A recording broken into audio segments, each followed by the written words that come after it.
que nós temos passado. O que significa tudo isso que nós temos passado como nação? Nós sabemos que já tem um tempo que a nação brasileira tem passado por um tempo de intervenção de Deus aqui na terra.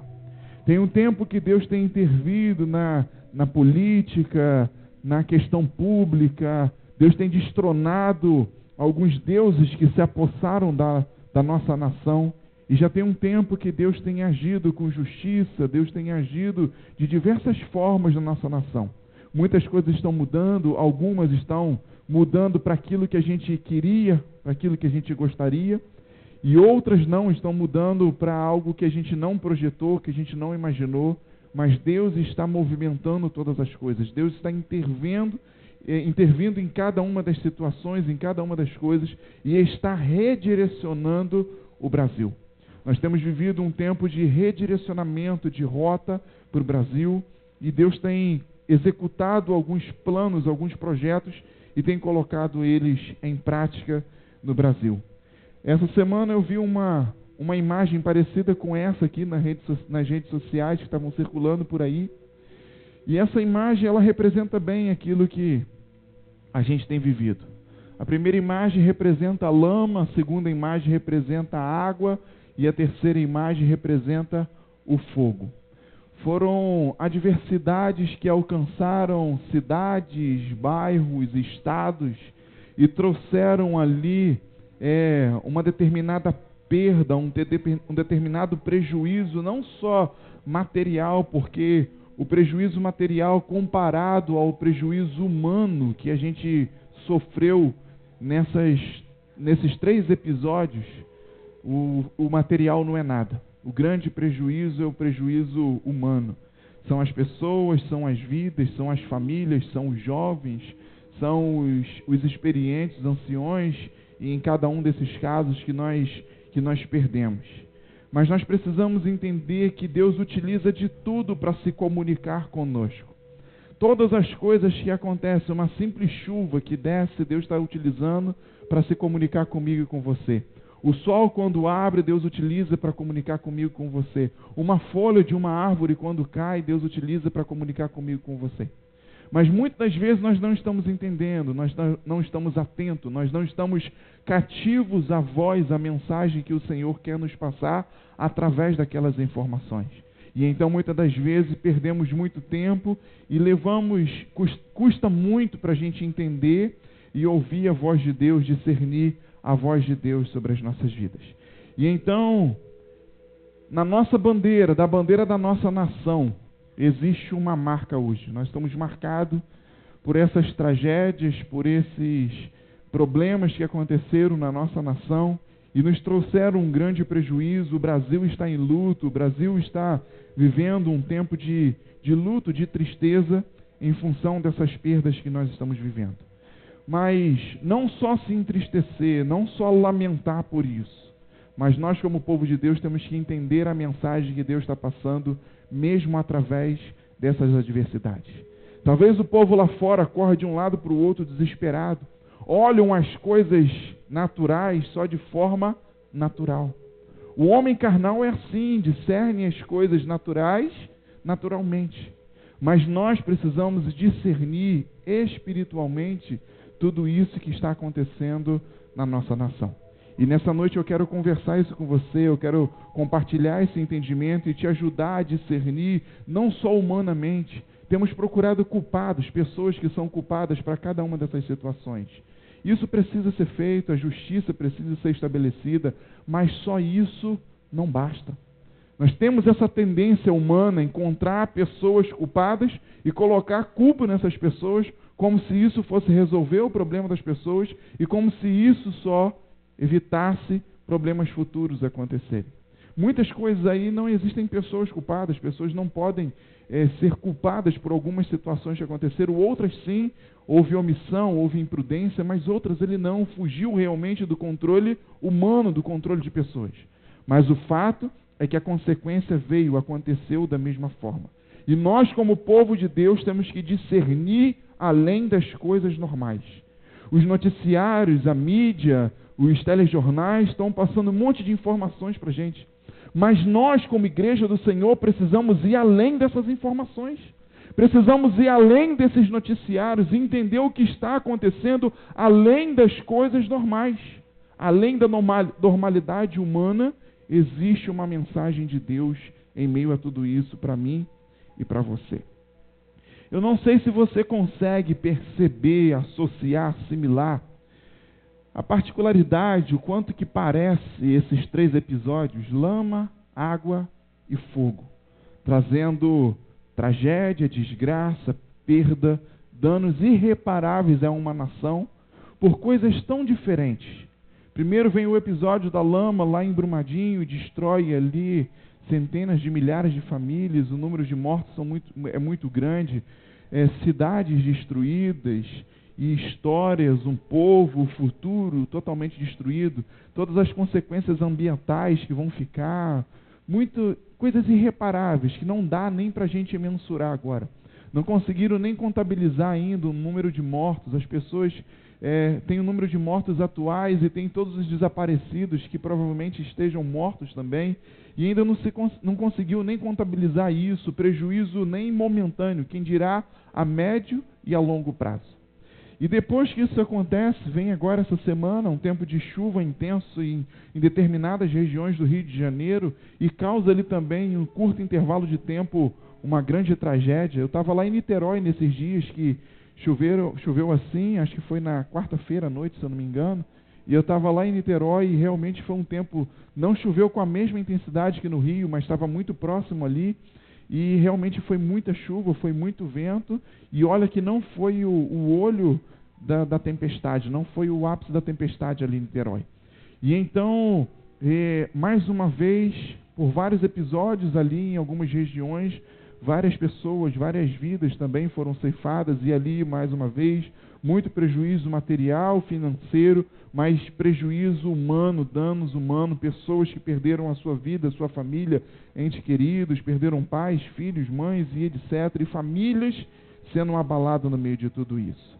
E um dia após isso, um dia depois, já, na sexta-feira, então a chuva foi na quarta-feira à noite, na quinta, vivemos o luto da chuva, e quando foi na sexta-feira, na madrugada, logo no amanhecer da sexta-feira, presenciamos esse episódio também do centro de treinamento pegando fogo, vários jovens morreram, 10 jovens morreram no incêndio e outros tantos feridos, e mais uma vez ficamos abalados com mais uma tragédia em tão curto intervalo de tempo, e tragédias que marcam, que abalam não só essas pessoas que viveram isso, mas que chegam até a gente também.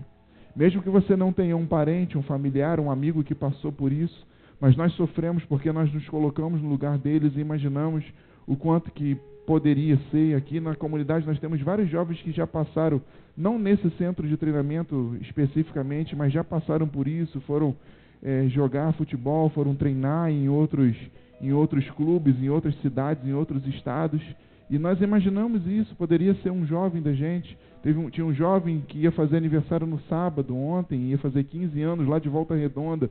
O pessoal do Projeto Vida conhece ele já frequentou o Projeto Vida algumas vezes. Então, assim, a dor chega até a mim e até a você. Mas além da dor, existe uma mensagem.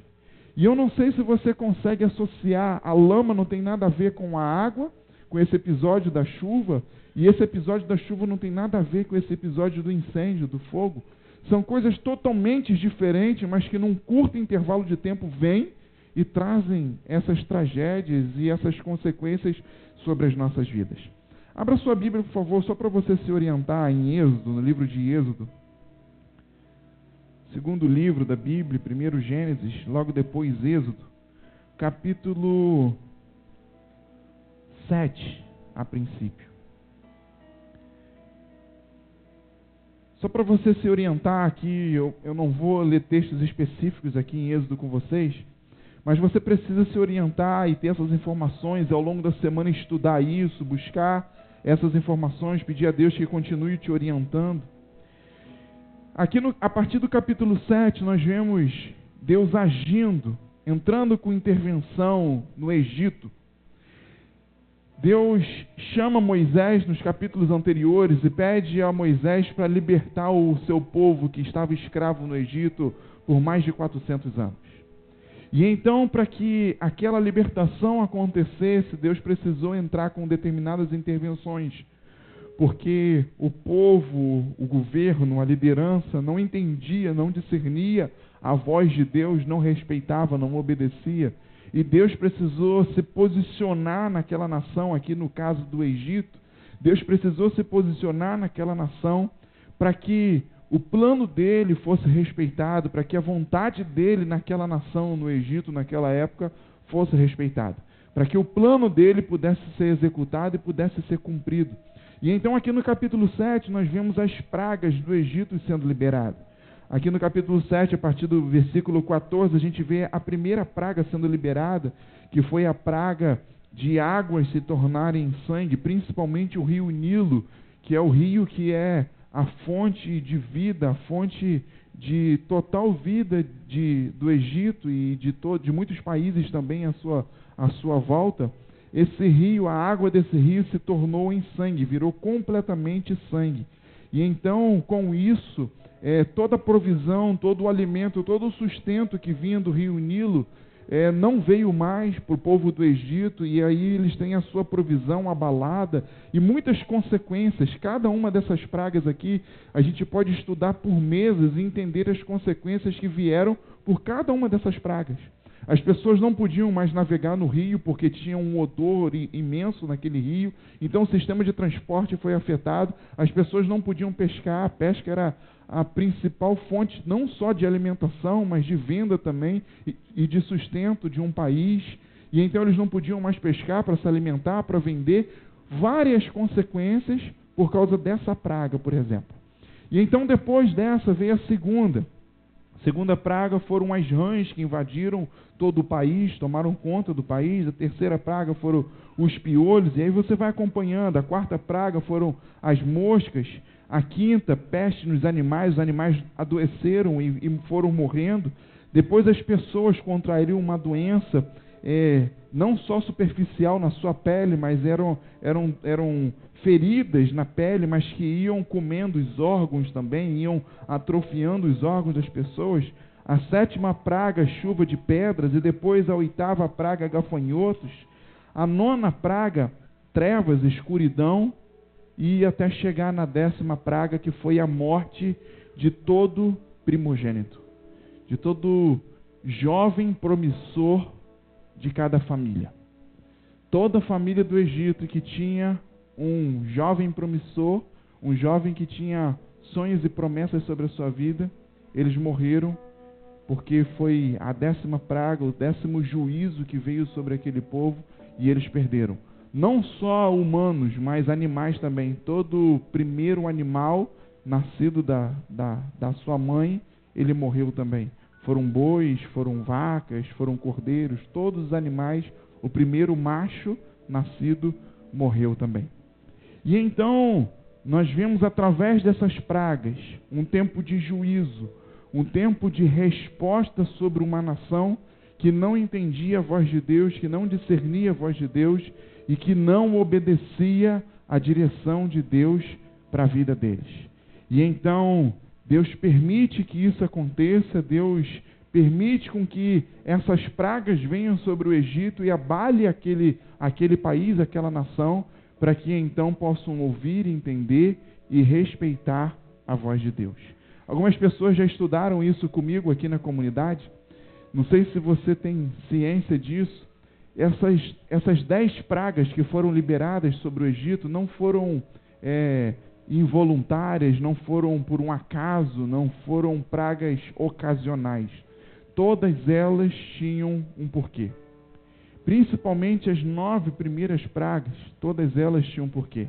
A primeira praga, quando as águas do rio Nilo se tornam em sangue, Deus confrontou o maior Deus, o Deus que era mais idolatrado no Egito naquela época, que era o Deus Nilo, o Deus do rio Nilo. E assim por diante, a deusa que era a segunda deusa mais adorada, mais idolatrada no Egito naquela época, tinha cara de sapo, era uma deusa que tinha cara de sapo, cara de rã. E então Deus afronta esse Deus também. E assim todas as outras 9 pragas, todas elas foram de confronto a um Deus que era idolatrado naquela nação.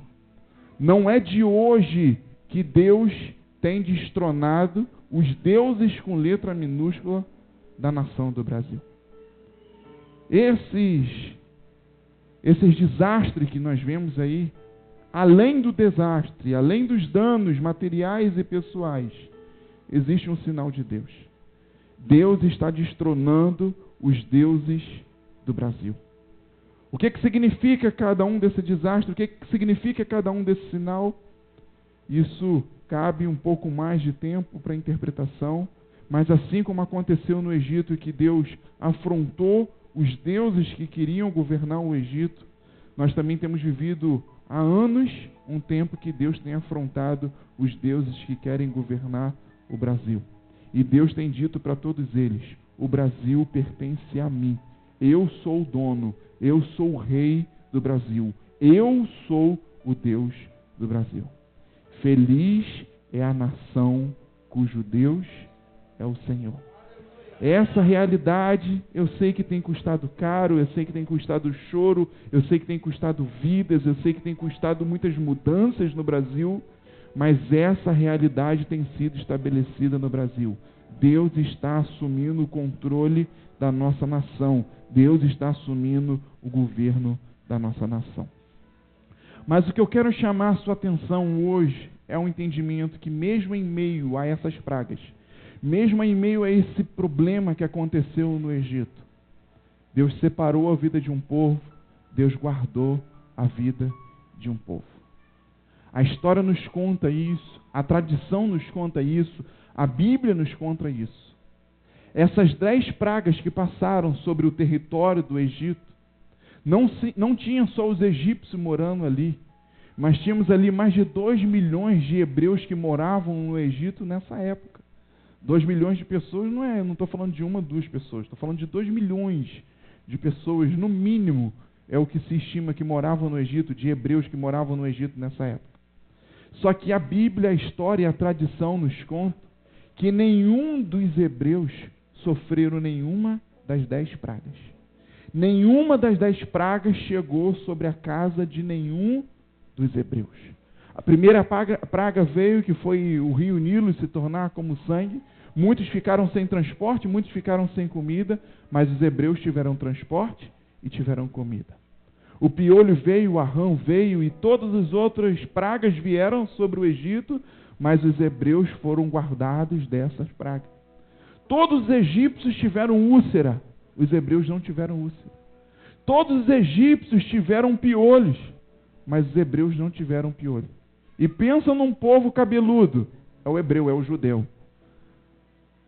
Pensa num povo que tem cabelo grande, que tem barba grande, é o hebreu, é o judeu, sempre foi assim culturalmente. Agora, como que um cara cabeludo, barbudo, vivendo no meio de um povo piolento, não pega piolho? Me explica essa matemática. Quem tem filho na escola aqui, levanta a mão. Você cuida do cabelinho do seu filho, da sua filha, direitinho, bonitinho, faz tudo como a regra manda. Manda para a escola. Se tiver um abençoado lá com piolho, o que acontece? Chega em casa como? Não é assim? Pegou piolho em um, pega piolho em todo mundo. Aí quando o papai e mamãe vai dormir pertinho, né?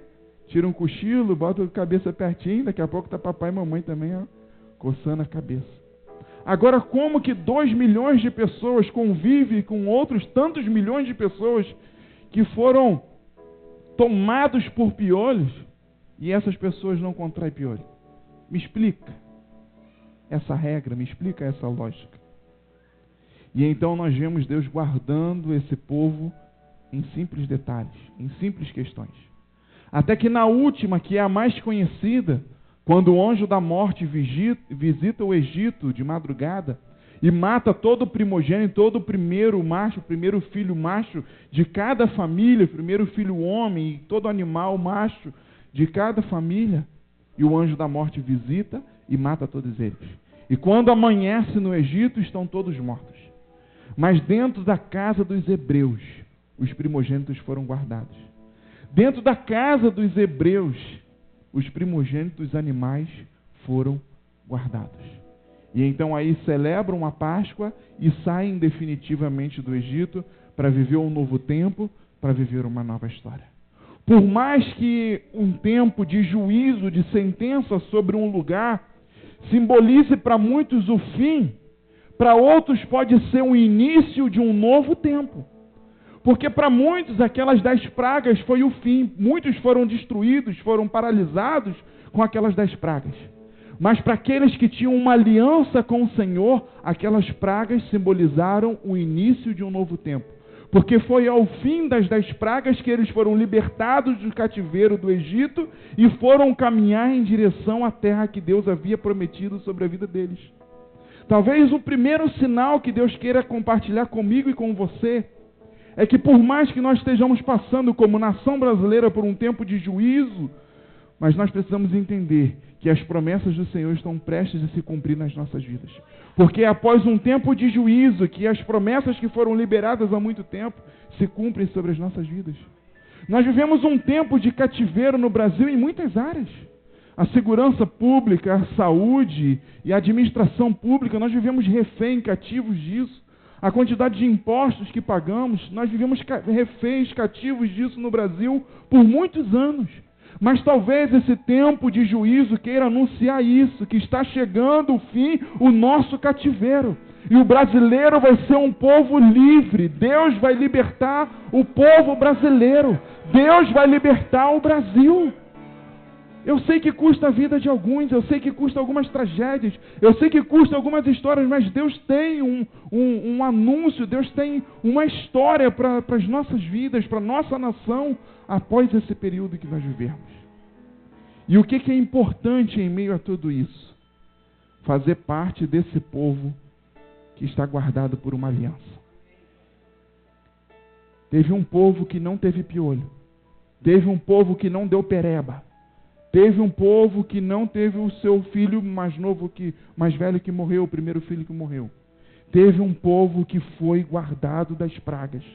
Teve um povo que teve toda a sua casa, toda a sua família guardada por Deus.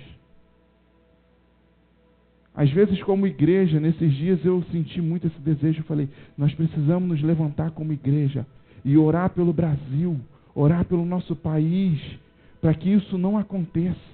Interceder pela nossa nação para que isso não aconteça. Eu sei que isso acontece. O coração dos intercessores aqui, eu tenho certeza que queima nesse sentido. Não vamos guerrear pelo Brasil, não vamos permitir que essas coisas aconteçam no Brasil, não vamos permitir que isso aconteça no Rio de Janeiro, em Macaé, em nenhum lugar. Vamos orar pela nossa nação. Mas existem coisas que não dá para a gente agir assim. Existem coisas que precisam acontecer. Existem coisas que precisam trazer a sua consequência para que o povo entenda o que Deus está fazendo, está falando. Mas por mais que não possamos orar para uma nação inteira como um todo, para que Deus livre toda uma nação, nós podemos orar por algumas casas. Nós podemos orar por algumas famílias. E pedir a Deus que guarde as casas, que guarde as famílias que estão debaixo de uma determinada aliança. Porque tinham algumas famílias lá no Egito que estavam debaixo de uma aliança e por estarem debaixo dessa aliança não viveram nenhuma das 10 pragas. Nem as 9 primeiras pragas, nem a última praga que foi tão desastrosa, que custou tanto para aquele povo. E eu acredito que essa realidade pode se repetir hoje sobre a minha e sobre a sua vida. Existe um Deus que ainda continua guardando famílias. Existe um Deus que ainda continua guardando casas. Existe um Deus que ainda continua honrando a aliança que Ele fez com o seu povo. E eu creio que Deus quer guardar a sua vida. Deus quer guardar a sua casa. Deus quer guardar a sua família. Deus quer guardar os seus bens. Deus quer guardar o que você é e o que você tem. Mas para isso, nós precisamos estar debaixo de uma aliança. Dentro desse entendimento, se a gente olhar para essas 10 pragas que vieram sobre o Egito, nós veremos que Deus guardou os hebreus das 10 pragas. E na última praga, eles fizeram um ato profético. E qual foi o ato profético? Uma noite antes deles saírem do Egito e irem embora para a terra prometida, caminhar no deserto em rumo à terra prometida, Deus pediu para que eles fizessem uma ceia. E ali naquela ceia Deus orientou para que eles pegassem um animal, matassem, assassem aquele animal, aquele cordeiro, dividisse aquela ceia na sua família, a família repartisse aquele cordeiro e comesse naquele cordeiro. E o sangue que, quando mataram o cordeiro, sobrou daquele cordeiro, eles passassem sobre as portas das suas casas como um sinal para que quando o anjo da morte passasse à meia-noite, na madrugada sobre o Egito, visse aquele sinal na porta, aquela marca de sangue do cordeiro na porta e entendesse que ali ele não tinha permissão para entrar. Mas o que eu quero chamar a sua atenção é que esse povo não foi guardado só aí. Na verdade, eles fizeram ali um ato profético e externaram ali uma aliança que já estava em andamento. Desde quando Deus chama Moisés, quando a gente volta aqui um pouquinho, lá no capítulo 6 em Êxodo, quando Deus chama Moisés para livrar o povo da terra do Egito, nós vamos ver aqui no capítulo 6 que aqui Deus já tinha uma promessa, uma aliança com esse povo. Capítulo 6, versículo 7 diz assim: tomar-vos-ei como meu povo, e eu serei o vosso Deus. Vocês serão o meu povo, e eu serei o vosso Deus. Antes das pragas começarem, Deus já tinha feito uma aliança com eles. Quando eles ceiam na noite antes deles saírem do Egito, eles só estão fazendo um ato profético e declarando publicamente, fisicamente, uma aliança que já havia sido estabelecida. Existia uma aliança de Deus com cada hebreu. Existia uma aliança de Deus com cada família. Existia uma aliança de Deus com cada casa. E assim é hoje também. Existe uma aliança de Deus com a minha vida e com a sua vida. Existe uma aliança de Deus com a minha família e com a sua família. Existe uma aliança de Deus no nosso lar, na nossa casa. E essa aliança, ela precisa ser vivida, ela precisa ser desfrutada, mas ela também precisa ser respeitada. Nós precisamos respeitar essa aliança, nós precisamos crer nessa aliança e nós precisamos viver debaixo dessa aliança. Porque principalmente nesses tempos de juízo, meu irmão, minha irmã, a única coisa que pode nos guardar, nos livrar, é exatamente a aliança que nós temos com Deus. Às vezes olhamos para essas tragédias e falamos assim: não, mas tranquilo, a gente vive numa cidade abençoada por Deus, né? E a gente começa a procurar respostas humanas, procurar coragem humana para se defender das coisas. A gente fala assim: não, Macaé não tem área da Vale, a Vale não trabalha em Macaé, então não pode vir lama aqui, é muito difícil ter temporal desse jeito, nunca pegou fogo em nada, então tragédia desse tipo não acontece aqui não. A gente esquece que a gente vive numa cidade que é bomba-relógio. Você não tem noção da quantidade de gasoduto, de oleoduto que passa embaixo dessa cidade, que cerca os 4 cantos dessa cidade.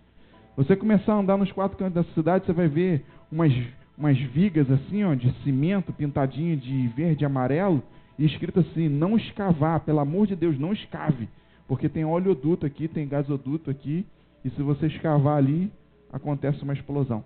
Quem já foi para o lado de Cabiúnas, sabe, a unidade da Petrobras que tem ali em Cabiúnas, já viu alguns barris imensos que tem ali, tudo guardando petróleo, gás, óleo processado, tudo isso. E então você imagina, humanamente todos os cuidados são tomados para que a gente tenha segurança, mas uma coisa dando errado, essa cidade pode vir aos ares. Nós moramos num lugar que é uma bomba-relógio. Nós vivemos no litoral, no Brasil não tem tsunami. Mas é só Deus mandar, só Deus soprar o mar, que um tsunami se levanta e invade o litoral dessa cidade e de qualquer outra cidade. E então o que nos guarda é Deus. O que nos guarda é a aliança que temos com Ele. E não só esses eventos assim, humanos e naturais, mas a violência que nós vivemos nessa cidade, a falta de segurança que nós vivemos nessa cidade, a falta de saúde que vivemos, a falta de educação que vivemos, e tantas coisas que oprimem a nossa sociedade hoje. Vivemos refém dessa realidade.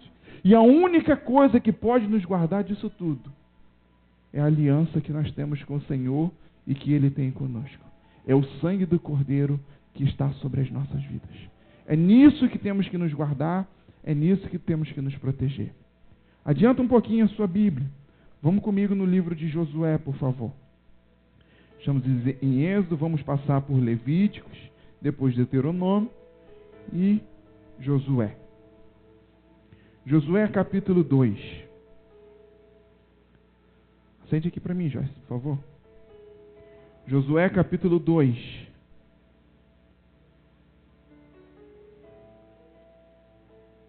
A partir do versículo 1, deixa eu ler algumas informações aqui para consolidar esse entendimento com você nessa noite, que nós vamos ceiar e nós vamos orar pelas nossas vidas e pelas nossas famílias. Josué capítulo 2, versículo 1.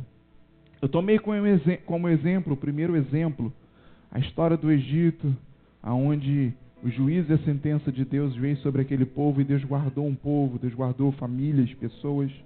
E agora eu quero usar um outro exemplo, onde Deus guarda famílias, mesmo em meio a tragédias, mesmo em meio a sentenças, a juízos que acontecem sobre uma nação inteira. Olha comigo aqui no capítulo 2, versículo 1. De Setim enviou Josué, filho de Num, 2 homens, secretamente como espias, dizendo: andai e observai a terra e Jericó. Foram, pois, entraram na casa de uma mulher prostituta, cujo nome era Raabe, e pousaram ali. Então se deu notícia ao rei de Jericó, dizendo: eis que nessa noite vieram aqui os homens filhos de Israel para espiar a terra. Mandou, pois, o rei de Jericó dizer a Raabe: faz-se sair os homens que vieram a ti e entraram em tua casa, porque vieram espiar a nossa terra. A mulher, porém, havia tomado e escondido os 2 homens e disse: é a verdade que os 2 homens vieram a mim, porém não sabiam de onde era. E havendo-se fechar a porta, sendo já escuro, eles saíram, e não sei para onde foram. E após eles depressa, porque os alcançarei. Ela, porém, os fizera subir ao eirado, uma espécie de sótão, de telhado, e os escondera entre as canas de linho que havia disposto em ordem lá no eirado. Foram-se aqueles homens após os espias pelo caminho que dava aos vales do Jordão, e havendo saído aos que iam após eles, fechou a porta. Então, depois que os soldados foram, ela fechou a porta e voltou para conversar com os homens. Antes que os espias se deitassem, ela foi ter com eles lá no eirado, e lhes disse: bem sei que o Senhor vos deu essa terra, e que o pavor que infundis caiu sobre nós, e que todos os moradores da terra estão desmaiados, estão apavorados, estão com temor. Porque temos ouvido que o Senhor secou as águas do Mar Vermelho diante de vós, quando saíram do Egito, e também que fizeste aos 2 reis amorreus, Seom e Og, que também além do Jordão aos quais destruíste. Ouvindo isto, desmaiou o nosso coração, e ninguém mais há ânimo algum, por causa da vossa presença. Então Raabe está relatando como que está nesse momento o coração, a mente de todo um país. Ela está dizendo ali, ela está sendo porta-voz de Jericó, e ela está dizendo que em função de todo o cenário que está acontecendo, ela está dizendo como que se encontra o coração de Jericó. Está todo mundo apavorado, está todo mundo em luto, está todo mundo com medo, sem saber, com incerteza do que vai acontecer amanhã. Vamos continuar aqui a leitura na metade do versículo 11. Porque o Senhor, vosso Deus, é Deus em cima dos céus e embaixo da terra. Olha o que Raabe pede para esses homens, após confessar a Deus como seu Senhor. Agora, pois, jurai-me, vos peço pelo Senhor, que assim como usei de misericórdia com vocês, vocês também usem de misericórdia com a casa do meu pai. E eu peço a vocês que me deem um sinal, de que conservareis a vida do meu pai, a vida da minha mãe, como também a vida dos meus irmãos e das minhas irmãs, como tudo o que tem, e que livrareis as nossas vidas da morte. Então lhes disseram os homens: a nossa vida responderá pela vossa. Se não nos denunciar, a nossa missão será, pois, que dando-nos o Senhor esta terra, usaremos contigo de misericórdia e fidelidade. Ela então os fez descer por uma corda pela janela, porque a casa que ela residia estava sobre o muro da cidade de Jericó. E ela lhes disse: ide-vos aos montes, para que porventura eles não encontrem vocês, os perseguidores, e se escondam lá por 3 dias, até que eles voltem, e depois tomarei o vosso caminho. Disseram-lhe os homens: desobrigados seremos deste juramento que fizemos a você, se vindo até a sua terra não atares uma corda de fio vermelho, um cordão de escarlata, a janela por onde nos fizeste descer. E se não recolheres em tua casa contigo a teu pai, a tua mãe, os teus irmãos e toda a família do teu pai, qualquer que sair para fora da porta da tua casa, o sangue dele não cairá sobre as nossas cabeças. Nós seremos inocentes, mas o sangue de qualquer que estiver contigo dentro da sua casa cairá sobre nossa cabeça, se alguém lhe puser a mão. Também, se tu denunciares a nossa missão, seremos desobrigados dos juramentos que fizemos a você. E ela disse: segundo as vossas palavras, assim seja. E então os despediu e eles se foram. E então o que ela fez depois disso? Atou o cordão, atou a corda de fio vermelho. No ano passado eu ministrei o entendimento dessa palavra aqui, e eu utilizei esse cordão vermelho, não sei se vocês lembram desse episódio. E a gente falou muito sobre isso, sobre a aliança de Deus, sobre a aliança na nossa casa, na nossa família. E hoje a gente volta a falar sobre esse assunto. Em um tempo de juízo, em um tempo de sentença, em um tempo de pavor, de crise, ela faz uma aliança com Deus. Ela faz uma aliança com homens de Deus. E ela honra essa aliança. Após essa aliança ser estabelecida, a primeira coisa que Raabe fez foi pendurar a corda vermelha na sua casa. Por que ela pendurou essa corda vermelha? Porque essa corda representava uma aliança que eles haviam feito. Fizeram uma aliança com Deus e fizeram uma aliança entre eles. E esse cordão vermelho, essa corda vermelha, era o símbolo dessa aliança que eles haviam feito. Nós precisamos entender que Raabe estava em uma terra condenada. Olha comigo, vamos lá no capítulo 6 aqui de Josué. Estava lendo aqui no capítulo 2, adianta um pouquinho no capítulo 6. Josué 6, 17. Entenda o que era o país de Jericó nesse momento. A terra de Jericó simbolizava o que nesse momento? Josué 6, 17. Porém a cidade será condenada. Está escrito assim na sua versão, na sua Bíblia? Essa cidade será condenada. Talvez algumas versões estejam anátema. Anátema é a tradução para isso, para coisa condenada por Deus. Ela e tudo quanto nela houver. Olha uma observação que tem aqui. Somente viverá Raabe, a prostituta, e todos os que estiverem com ela em sua casa, porquanto escondeu os mensageiros que enviamos. Tão somente guardai-vos das coisas condenadas, para que, tendo-os vós condenado, não tomeis assim também as coisas que já foram condenadas por Deus. Deus dá uma orientação. Tudo em Jericó vai ser destruído, menos Raabe e a sua família. Menos Raabe, a sua família e os seus bens. O restante vai ser tudo destruído. E não tome nada daquilo que vai ser destruído, que está condenado, que é anátema. Porque se vocês fizerem isso, essa maldição também virá sobre a vida daquele que guardou. Por isso que em determinados momentos, como igreja, não podemos nos posicionar e tentar ser um escudo de um país, o escudo de uma nação, diante daquilo que Deus está fazendo naquele lugar, naquele país, naquela nação. Porque naquele momento, se Josué se levanta, se o povo se levanta para proteger toda Jericó, eles estariam indo contra os planos de Deus. Mas mesmo em uma Jericó condenada a uma sentença, um juízo de Deus, teve uma família que foi guardada. A família de Raabe foi guardada. E a pergunta é, por que a família de Raabe foi guardada? Porque Raabe fez uma aliança com Deus, e honrou essa aliança que ela fez com Deus e com os homens de Deus. E por isso Raabe e toda a sua família é guardada. Aqui no capítulo 6 ainda, olha comigo aqui nos versículos adiante, versículo 22, olha aqui. E então disse Josué, aqui é o momento que Josué dá ordem para que fosse executado o plano, o projeto que Deus deu a eles. E então disse Josué aos 2 homens que espiaram a terra, entrai na casa da mulher, da prostituta, e tire ela de lá e tudo que ela tiver, como jurastes a ela. E então entraram os jovens, os espias, e tiraram Raabe, o seu pai, a sua mãe, os seus irmãos, e tudo quanto ela tinha.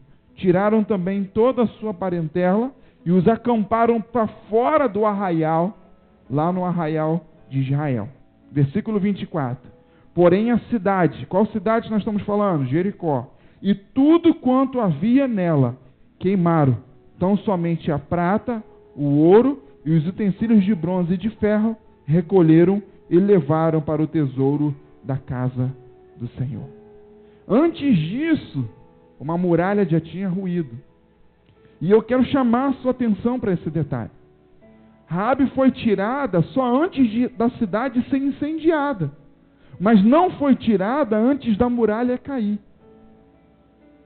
Quando o povo começa a rodear Jericó, rodeando Jericó por 7 dias, dando voltas ali, no último dia, tocam as trombetas, gritam e marcham em direção àquela muralha. O que acontece com a muralha? A muralha cai. Mas uma observação, nós lemos aqui agora há pouco, aonde que foi construída a casa de Raabe? A casa de Raabe era onde? Na muralha de Jericó. Você pode entender que toda uma muralha cai, e a casa de uma mulher que era construída sobre essa muralha que caiu, não caiu. A muralha mais forte do mundo, a maior edificação do planeta Terra naquela época, veio ao chão sem ninguém encostar a mão, e a casa de uma pessoa permaneceu. A beira do muro era a periferia em Jericó. Pessoas construíam as suas casas escoradas no muro, em cima do muro, como em regiões periféricas hoje, tanto na cidade de Macaé e em qualquer outro lugar que visitarmos, vamos ver lugares totalmente improváveis, as pessoas vão amontoando ali as suas casas, vão construindo as suas casas. A muralha simbolizava essa favela, simbolizava essa periferia do país de Jericó, da nação de Jericó. Construíram ali várias casas, e uma das casas que estava naquela muralha, não era a única casa, foi a de Raabe. Mas todas as casas caem, mas uma casa permanece de pé, que foi a casa de Raabe. O que nós precisamos entender, que onde há uma aliança, a casa permanece de pé. Podem cair casas à direita, pode cair casas à esquerda, à frente, atrás, mas a nossa casa permanece de pé. As casas que têm uma aliança com Deus, as famílias que têm uma aliança com Deus, as pessoas que têm uma aliança com Deus, levam essa realidade para dentro da sua casa, da sua família, e elas permanecem de pé. Depois que a muralha caiu, depois que todas as casas caíram, é que Raabe foi tirada da casa dela. Quando foram colocar fogo em Jericó, tiraram Raabe de lá. E então primeiro a casa dela resiste a esse desastre, a esse terremoto que aconteceu e que derrubou a muralha de Jericó. E agora ela é tirada, levada para o arraial dos hebreus de Israel, e então toda Jericó é queimada e não sobra nada, não sobrevive ninguém em Jericó. Nós precisamos entender, meus irmãos, que existe uma aliança de Deus. Deus faz aliança com pessoas, Deus faz aliança com famílias. E se nós honrarmos a aliança que Ele fez conosco, se nós vivermos debaixo dessas alianças, pode vir o juízo, pode vir sentença, pode vir caos, pode vir problema, a sociedade pode entrar em colapso, mas nós seremos guardados por Deus, porque há uma aliança. Lá na história do Egito, qual foi o símbolo da aliança? O sangue de um animal que passaram na porta, o sangue do cordeiro nas portas. E no caso de Raabe, qual foi o sinal da aliança?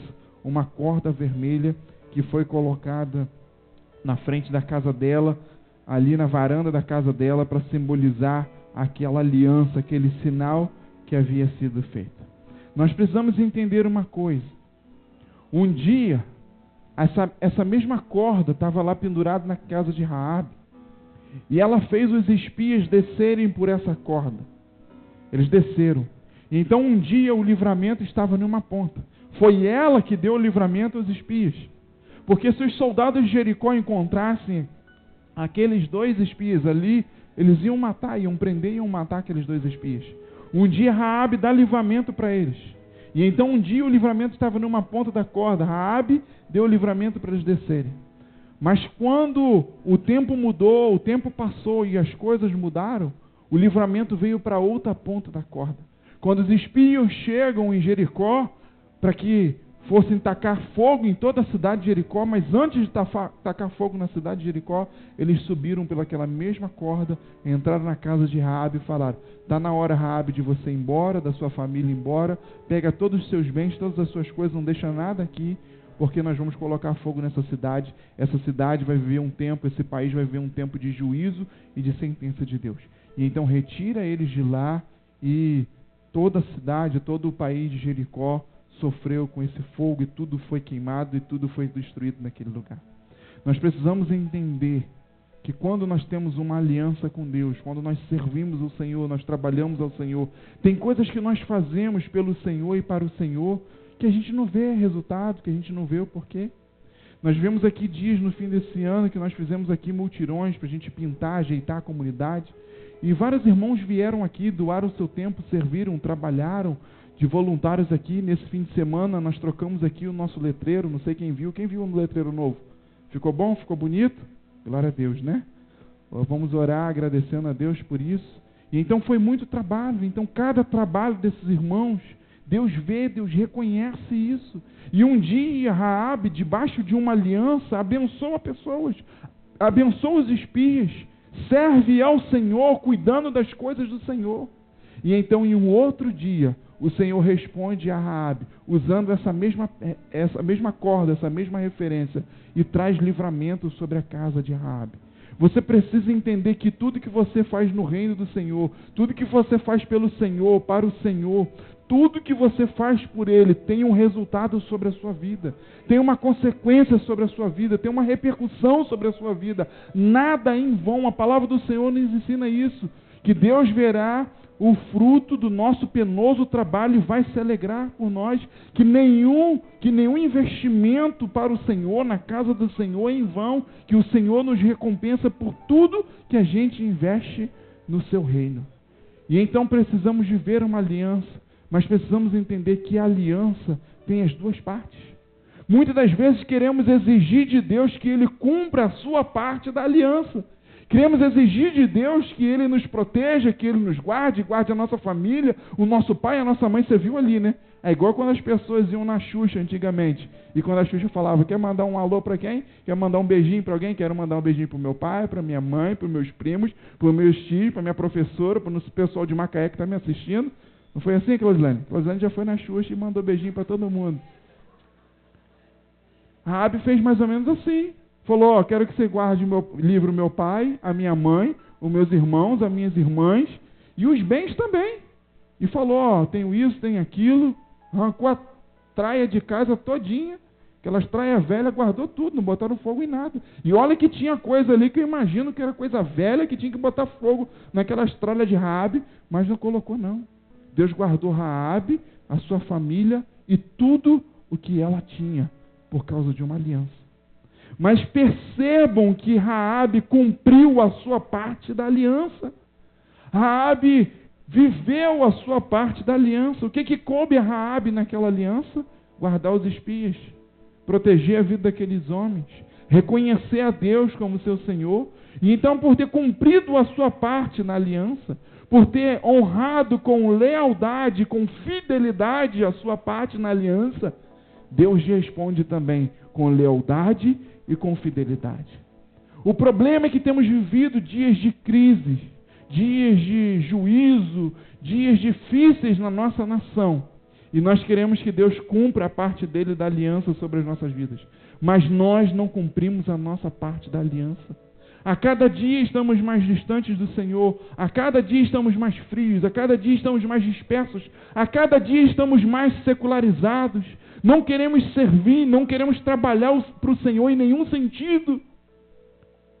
Eu quero que você entenda, meu irmão e minha irmã, que está presente em todo o culto de domingo à noite aqui nessa igreja, não é cumprir a sua parte da aliança.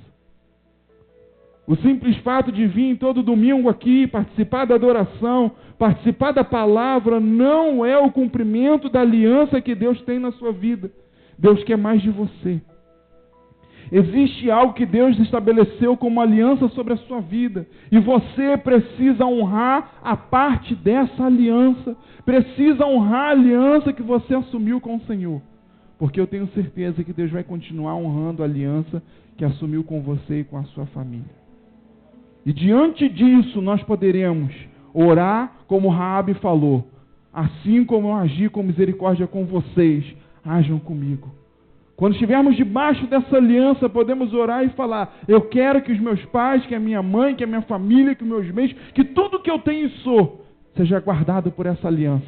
Então essa aliança estará não só sobre a nossa vida, mas sobre todos aqueles que nós amamos e sobre tudo que nós temos. Essa aliança guardará. O sangue no Egito guardou toda uma família, toda uma casa e os seus bens de todas as pragas. Uma aliança em Jericó, uma corda vermelha como um sinal, guardou a família de Raabe e tudo o que ela tem.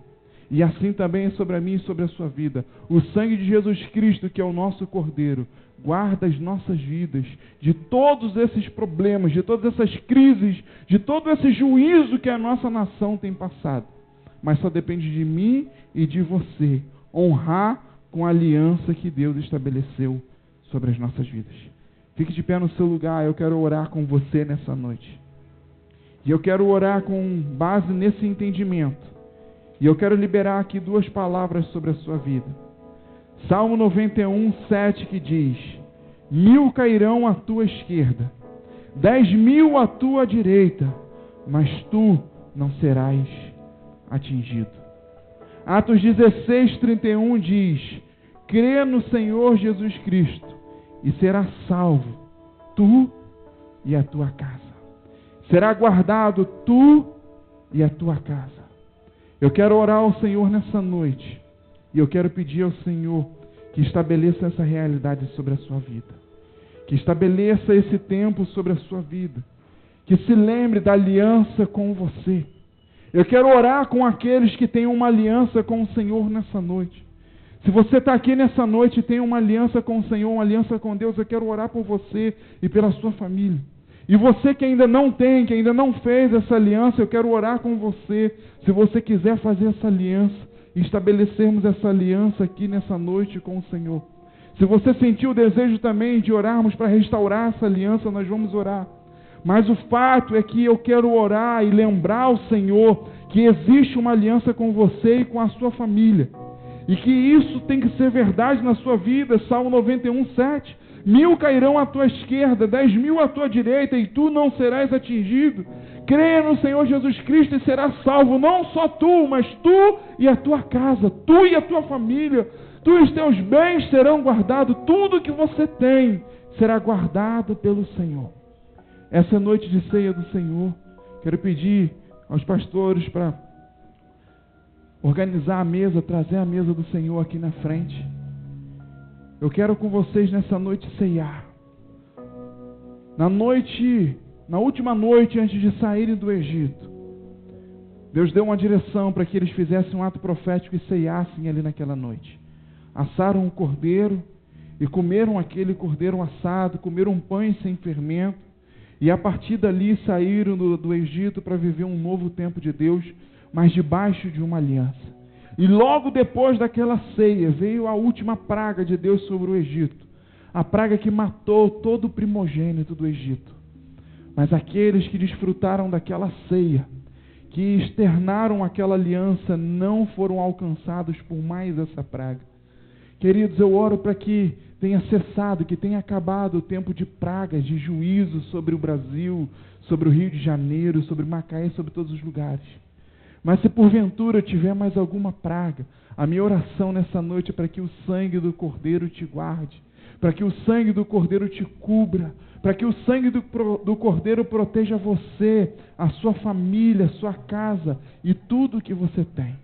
Por isso, nessa noite eu quero ceiar com vocês. Por isso, nessa noite nós vamos comer do pão, beber do suco, e nós vamos lembrar dessa aliança que o Senhor estabeleceu comigo e com você. Nós vamos lembrar da segunda aliança que foi feita através de Jesus. Jesus um dia na cruz do Calvário entregou o seu corpo e derramou o seu sangue. E ele disse: esse é o sinal da nova aliança. Existe uma nova aliança sobre a mim e sobre a sua vida. Tenha um entendimento na sua cabeça, meu irmão. Se um sangue de um animal foi capaz de proteger eles do anjo da morte no Egito, quem dirá o sangue de Jesus que está sobre a mim e sobre a sua vida? O sangue de Jesus nos protege, o sangue de Jesus nos guarda, o sangue de Jesus nos livra, meu irmão e minha irmã. Por isso, nessa noite, eu quero me lembrar com você dessa aliança que nós temos estabelecida com o nosso Senhor. E Jesus falou isso: se lembrem sempre dessa aliança. Façam isso todas as vezes em memória de mim. Se lembrem sempre dessa aliança que eu tenho estabelecido com vocês. Quero pedir a pastora Ellen para orientar as crianças para buscarem a sua ceia primeiro, depois os adultos buscarão a sua ceia. E para a gente agilizar, eu peço você que venha pelo corredor do meio, pegue os seus elementos e volte pelo corredor das laterais. Pedir os pastores para virem aqui em cima, por favor. Nós queremos orar nesse momento pelos elementos, consagrar ao Senhor. Já estão consagrados, mas publicamente fazer isso junto com vocês. E quando vocês estiverem vindo aqui, nós vamos adorar o Senhor. E enquanto vocês vierem aqui, entendam isso, meu irmão e minha irmã. Nós estamos aqui para nos lembrarmos de uma aliança que Jesus tem comigo e com você. De uma aliança que o Deus Pai fez comigo e com você. Senhor, a sua mesa está aqui, Pai. Está aqui o pão que representa o seu corpo que foi entregue por nós. Está aqui o suco que representa o sangue que foi derramado por Jesus naquela cruz do Calvário. Senhor, nós cremos que o sangue de um animal, de um simples cordeiro, protegeu os hebreus, ó Pai, da maior praga que veio sobre o Egito, do anjo da morte que visitou todas as famílias, ó Pai. Ah, Deus, se o sangue de um animal foi capaz de os proteger, quem dirá o sangue de Jesus Cristo que está sobre as nossas vidas? E nessa noite nós usamos desse